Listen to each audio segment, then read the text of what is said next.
This is the OS&Y valve, open, stem, and yoke. Our stem is sticking out, therefore we know the valve is open. The yoke region is located right here. This OS&Y valve is one of the most popular sprinkler control valves and has been around for a very long time. The advantages of the OS&Y valve is that it can be repaired if needed. Other things that we need to be concerned about is the valve accessible at all times and does it show signs of leaking. This particular valve has electronic supervision on it. As required by NFPA 25, if the valve has electronic supervision, it should be inspected on a monthly basis. That inspection involves making sure that the stem is sticking out. If I see threads and the stem sticking out, the valve is open.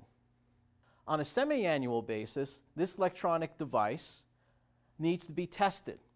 The way I would test this valve is I would start to close the valve, turning it 2 or 3 times until a signal is sent to the fire alarm panel. That's an indication that this valve is being tampered with and that is now ringing out our fire alarm panel. Many times the fire alarm panel is not in the same area as the valve. So since we tested the electronic device, we now have to go to the panel and see if the signal has been transmitted to it. We know it has because we have a supervisory signal here and then indicating what valve has been tested or received by the panel. On a monthly basis, we have to make sure that the valve is not leaking or showed signs of leaking in the past. As you can see here, the rust spot on the floor, this valve has leaked. On an annual basis, the OS&Y valve has to be closed 100% to ensure the mechanism is working properly.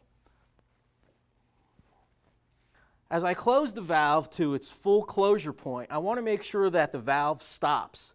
If the wheel continues to spin, that will be an indicator that the valve has been damaged or has not closed all the way. As with all valves, there's an indicator telling you which direction to turn the valve in the open position. We also have to identify this valve to ensure that we've looked at all the valves in our sprinkler system. The OS&Y valve must be fully open to ensure that it's operating properly. If the valve continues to turn and the stem continues to turn, that is an indication that the gate has dropped. I open the valve fully and I want to feel some resistance to the valve. I also want to look at the stem and make sure that it's not moving.